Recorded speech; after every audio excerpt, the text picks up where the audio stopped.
Olá, pessoal. Como vocês sabem, nós vamos fazer aqui aulas de biomas brasileiros. Já falamos de florestas tropicais e vamos dividir em dois outros vídeos os demais biomas brasileiros. Vamos lá? Começando então. Vou compartilhar aqui. Compartilhar. Primeiro, compartilhar tela.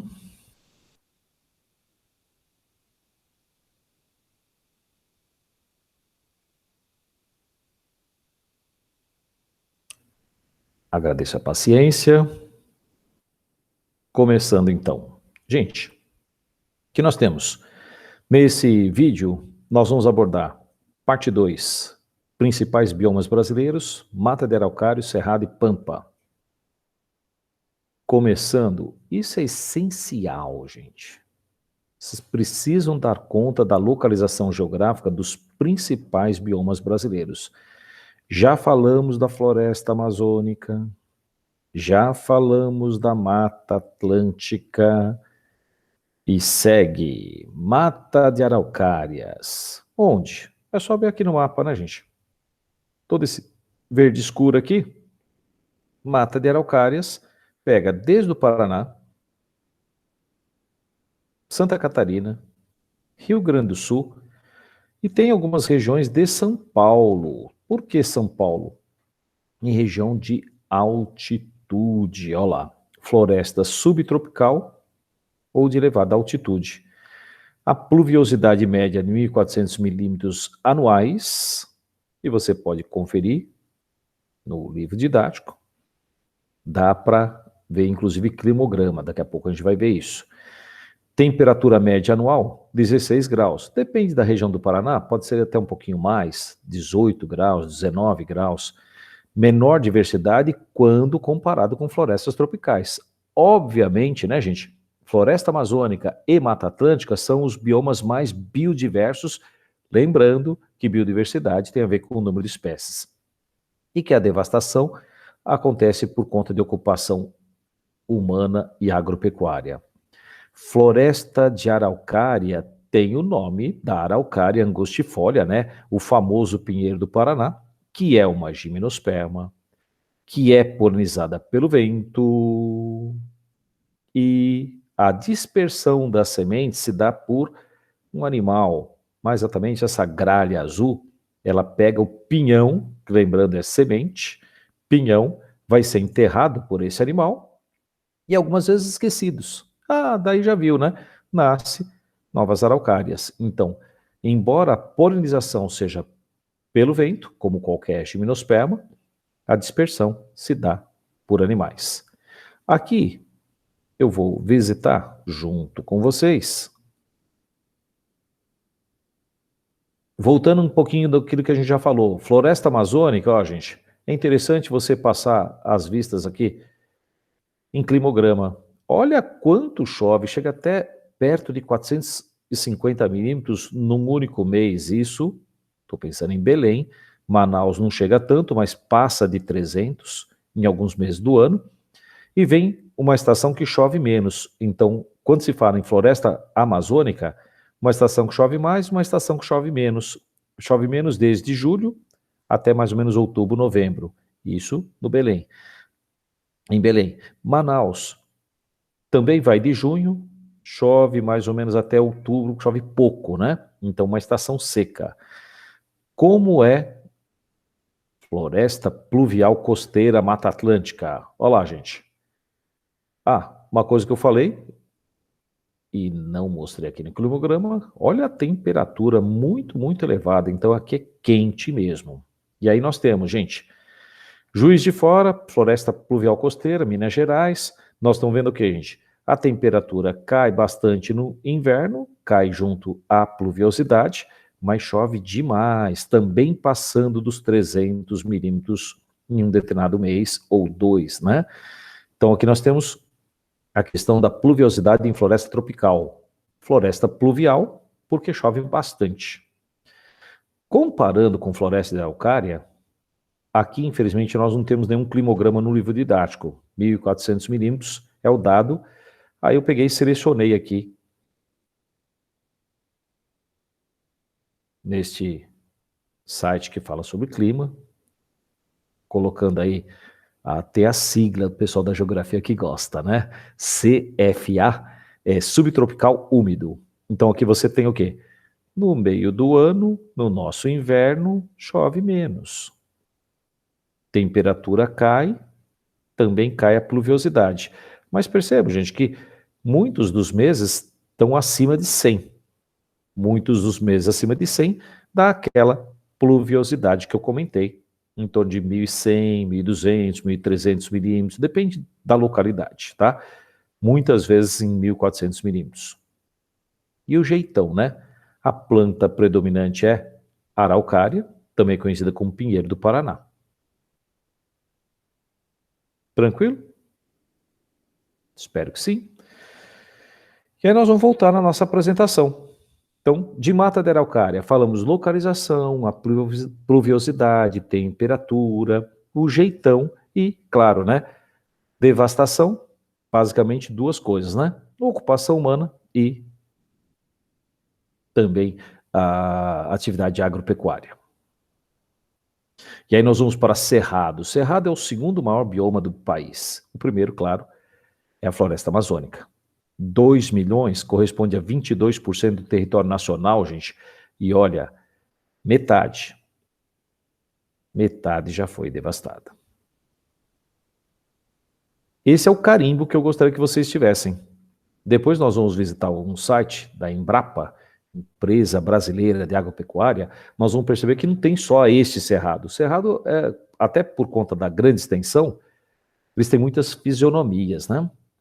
Cerrado é típico uma vegetação herbácea, como vocês veem aqui, a ema é um animal muito típico, vegetação herbácea, e pode ter só o quê? Só a vegetação herbácea. Aí nós podemos chamar de campo limpo. Campo limpo. E se tiver alguns arbustos, a gente pode falar campo sujo. Tiver alguns arbustos a mais aí, e uma característica muito interessante é essa história do caule tortuoso, está relacionado com a ação do fogo, não provocada só pelo ser humano, também pode ser pelo ser humano. Porém, gente, é um bioma que está muito associado à ação de fogo, intencional, não intencional, provocado por humano ou não. Troncos tortuosos e cascas grossas, isso foi selecionado pelo fogo. Fator limitante, por que tem essa fisionomia? O solo oligotrófico, o solo pobre em nutrientes. Perceba que a pluviosidade pode ser comparada com a da mata de araucária. Ué, mas por que lá tem uma floresta aqui não? Será que não? Aí depende de alguns outros fatores, né?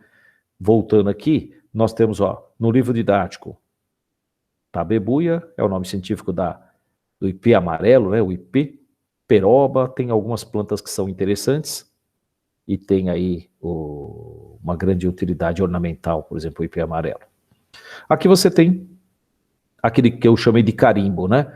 Os tais troncos tortuosos. O climograma, olha que chove, hein? Ó, passou de 250 milímetros em determinados meses. Poxa, isso é muita chuva, mas a aparência não é essa, né, gente?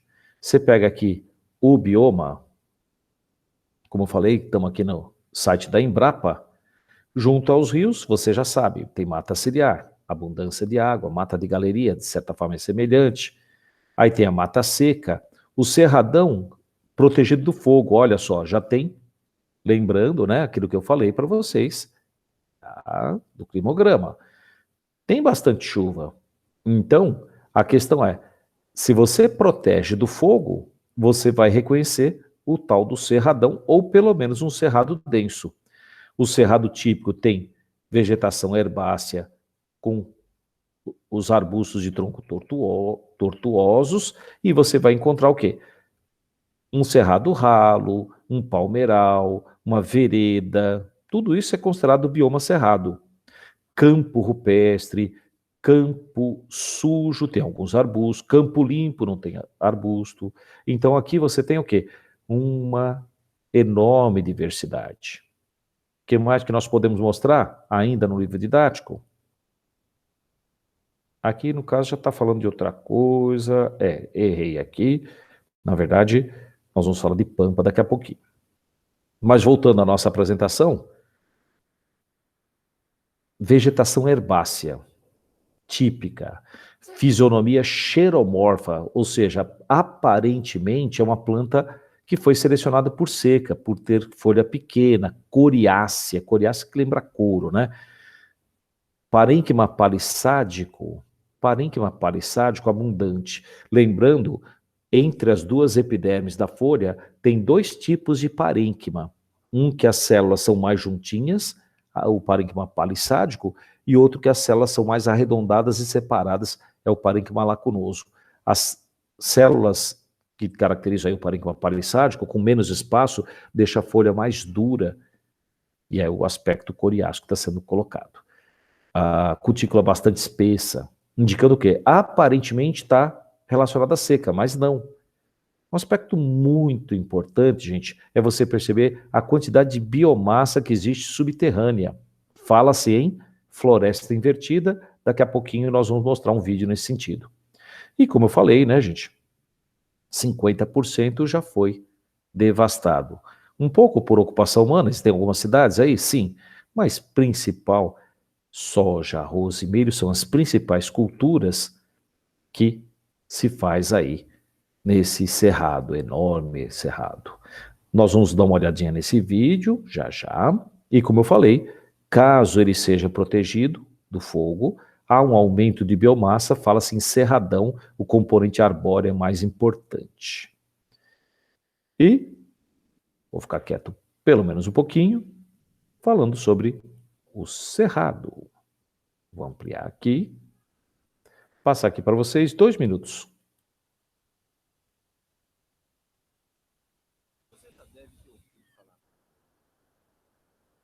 Você conhece o Cerrado?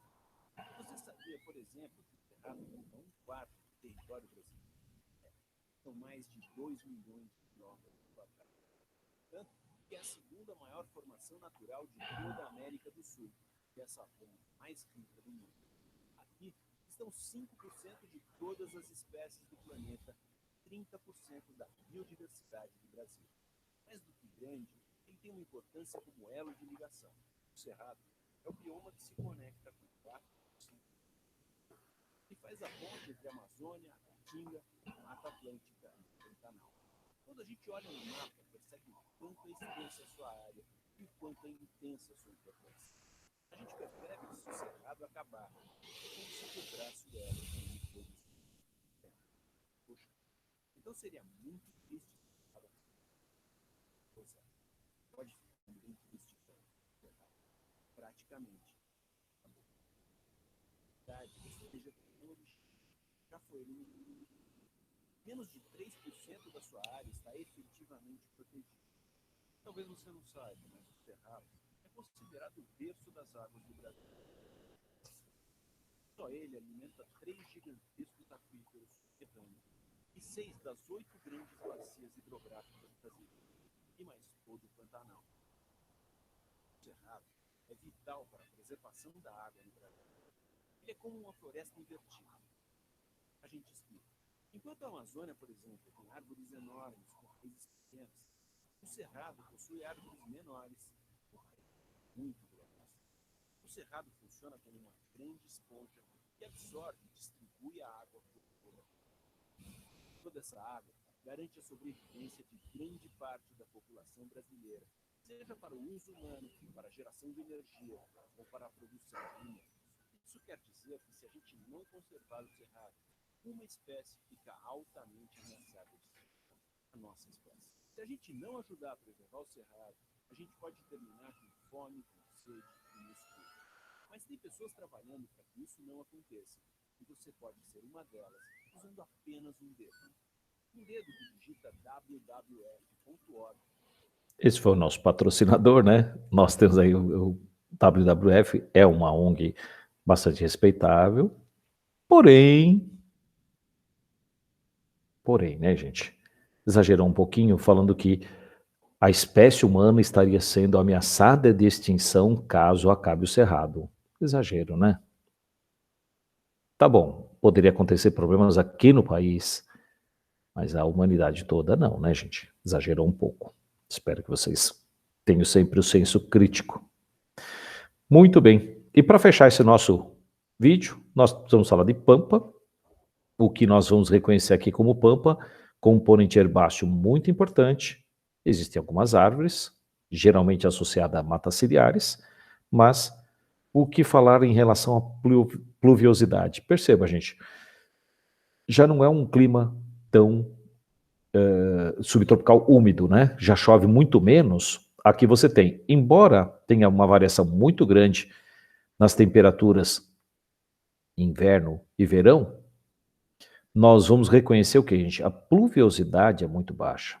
No próximo vídeo que nós vamos fazer, nós vamos falar de Caatinga. Vocês vão perceber que algumas regiões têm, na Caatinga, uma pluviosidade semelhante. Ué, mas por que lá é um semiárido e aqui não? A agropecuária também está relacionada à devastação, equivalente ecológico, né? Eu acabei não falando em relação ao cerrado, falei anteriormente, o equivalente ecológico seria a savana, savana africana, por exemplo. Estepe na Rússia, pradaria nos Estados Unidos são o equivalente aí dos pampas. Daria para mostrar esse vídeo? Não vou fazer isso nesse momento, não cabe aqui. Eu quero mostrar, não é este, é aqui, este. Aqui sim. Esse a gente pode fechar. Aqui na Editora Moderna, o climograma. Olha que bonito, gente. Chove de maneira praticamente irregular, todos os meses. Isso é uma beleza para uma plantação, para um pasto que está sempre verdejante. Então aqui nós temos, gente, em especial no Rio Grande do Sul, mas também em Santa Catarina, podemos reconhecer esse bioma pampa. O que mais falar de pampa, gente? Olha, poderíamos falar em relação, daqui a pouco já vem Caatinga, já é o nosso próximo vídeo. Como eu falava, a temperatura é muito diferente no verão e no inverno. Então isso vai determinar um padrão diferente de biomassa. Nós vamos falar aqui, né? A biomassa é relativamente pequena, em especial porque chove pouco. Vantagem, porque chove sempre. Uma chuva de distribuição regular. Mas não tem, assim, uma intensidade, a quantidade de chuvas é muito pequena. E basicamente é isso, gente, para este vídeo. Espero que vocês tenham gostado. Vou parar o compartilhamento aqui. Vou fechar esse nosso vídeo e qualquer dúvida é só mandar aí, tá bom? Até mais, gente. Vou parar a gravação.